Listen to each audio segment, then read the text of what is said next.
On a cold morning in April 1891 near Kipton, Ohio, a fast-moving Lakeshore and Michigan Southern Railway train failed to stop in time after a timekeeping error, killing 8 people and reshaping railroad safety forever. Why did the industry ultimately choose a braking system that works by losing pressure rather than by applying it? And how does that backward logic still prevent catastrophic derailments on 20,000-ton freight trains today? A fully loaded modern train can weigh over 18,000 metric tons and take more than a mile to stop from highway speed. So subscribe and stay with us as we uncover the hidden engineering and high-stakes decisions that quietly protect every journey across America's rails. Atop a moving freight train, the world narrows to a few slick boards and the howl of the wind. Brakemen, faces raw from cold, scramble across swaying roofs, gripping iron wheels with numb hands.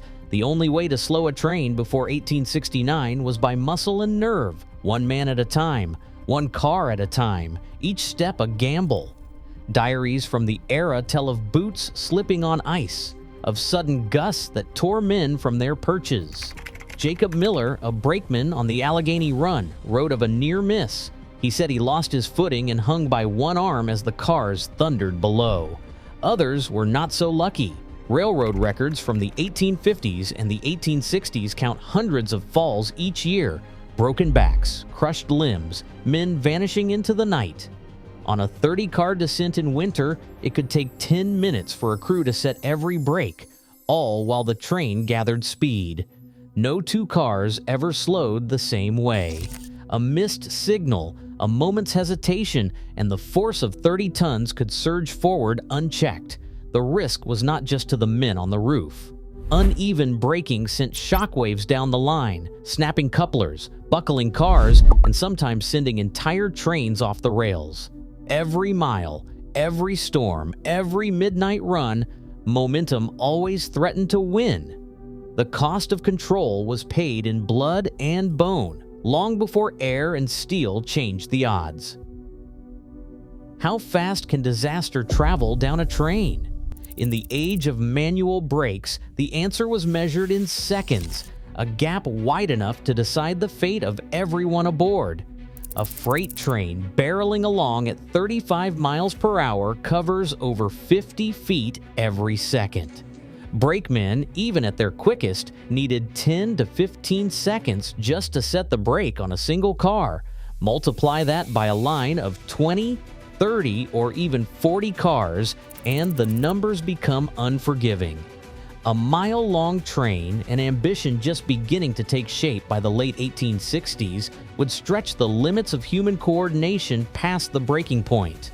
The problem was not just physical danger to the crew, it was the mismatch between the relentless pace of steel and the slow relay of human hands. Every car that waited for its brake to be set added momentum, a growing tide that could not be held back by muscle alone. Even if every brakeman moved with perfect discipline, a full stop could take minutes to ripple from engine to caboose, while the train itself might need only seconds for a crisis to unfold. Railroad statistics from the period show that on a 30-car train, the last brake might not be set until the first cars had already begun to slow, compressing forces unpredictably along the line. The result, couplers snapped, cars buckled, and the entire train became a single, uncontrolled mass. The system was doomed not by any one person's error, but by the simple fact that time and distance outpaced the speed of human response. The only way forward was to find a method that could act everywhere at once, faster than any man could run. In 1869, George Westinghouse filed a patent that dared to flip conventional wisdom upside down. The world of railroading had reached a breaking point, literally. Trains were growing faster and longer, but the old ways of stopping them were stuck in the past, chained to human speed and luck. Westinghouse, a young inventor from Central Bridge, New York, saw the problem not as a matter of stronger arms or better signals, but as a flaw in the very logic of control. His solution was as unsettling as it was brilliant: make the brakes work backwards. Instead of pulling a lever or turning a wheel to apply force, the engineer would keep the brakes off by maintaining high air pressure in a pipe running the length of the train. If that pressure dropped, by design or by accident, every car would clamp down, stopping the train together. Skeptics scoffed. Railroad executives doubted that air could do what muscle and iron had failed to accomplish. But Westinghouse pressed on, organizing live demonstrations for decision-makers. In 1872, the Lake Shore and Michigan Southern Railway agreed to a full-scale trial. The test was simple but decisive. Could a train of dozens of cars, stretching nearly a half-mile, be brought to a simultaneous halt by a single command from the cab? As the engineer vented pressure, the brakes snapped on from front to rear. No lag, no chaos, just a clean, controlled stop. The results stunned the onlookers. For the first time, a train could be stopped not by men risking their lives, but by the invisible logic of air and valves. Decision-makers took notice. Orders began to flow in, and Westinghouse's system started its quiet revolution, one patent and one railway at a time. What happens inside a train when the engineer reaches for the brake? The answer begins with a pipe, no thicker than a man's wrist, running the length of the train. This is the brake pipe, the central artery of Westinghouse's invention. Its job is deceptively simple. It keeps air under high pressure, usually around 90 pounds per square inch, flowing through every car. As long as this pressure holds steady, the brakes stay off. But every car is more than just a passive passenger in this system. Each one carries its own reservoir, a tank quietly storing air at the same pressure as the pipe. These reservoirs stand ready, holding energy in reserve, waiting for a signal. At the heart of each car, the triple valve stands guard. It is a mechanical sentry, always sensing the pressure in the brake pipe.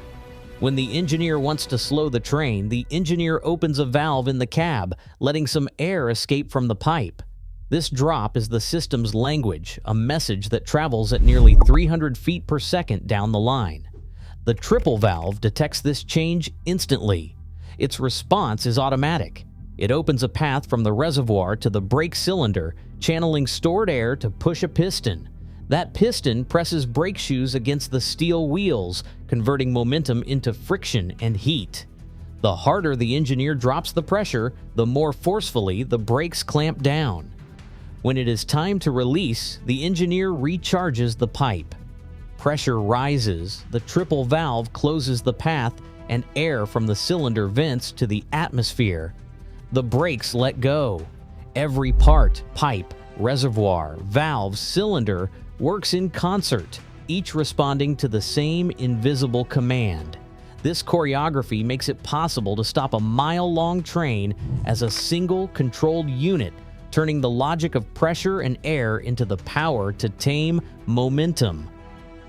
What if the very thing that keeps a train rolling, air under pressure, suddenly vanished? In Westinghouse's world, that is not a disaster. It is a lifeline. The automatic air brake is built on a logic that runs counter to instinct. As long as the brake pipe stays pressurized, the train can move. But the moment pressure drops, by accident or design, every car clamps down in unison. This is not just clever engineering, it is a direct answer to the physics of momentum. A loaded freight train weighing 20,000 tons rides on steel wheels with so little rolling resistance that it can coast for miles. But stopping is not just about friction.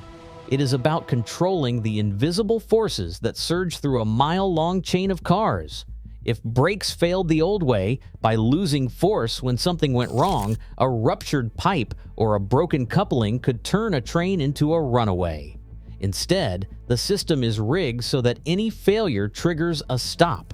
The forces between cars must never exceed about 5% of the train's total weight, or risk buckling steel and snapping couplers. By making loss of air pressure the universal signal to brake, the system ensures that even in chaos, control swings back to safety. Momentum may always push forward, but this design makes sure that failure itself becomes the brake. What stops a 20,000-ton freight train when gravity and momentum refuse to yield? In the cab of a modern locomotive, electronics have joined the fight. Today's trains use dynamic braking, an innovation that turns the train's own traction motors into generators. As the engineer eases off the throttle, the wheels spin those motors in reverse, sending a surge of electricity into resistor grids mounted high on the locomotive. The energy that once pushed the train forward now burns away as heat, venting harmlessly into the air. But dynamic braking is only part of the answer. It can provide up to 40% of the stopping force on a long descent, keeping steel wheels from overheating and giving air brakes a break. Yet no matter how advanced the electronics, the original fail-safe logic remains in command. Federal rules require that if air pressure in the brake pipe drops, even for a moment, dynamic braking yields instantly. Safety interlocks cut power, and the pneumatic system takes over, clamping every wheel with stored air. The hierarchy is strict. Dynamic brakes can assist, but they never replace the old logic that treats loss of pressure as a call to stop. Modern trains layer new technology atop a principle unchanged since Westinghouse. When control slips, the system defaults to safety, not speed. Every time a freight train slows, that backwards logic, brakes that act by losing air pressure, still stands guard. With over 140,000 miles of United States rail, one fail-safe design decision continues to shape global safety. Momentum never sleeps, and neither can the systems built to restrain it. Subscribe for more hidden engineering stories.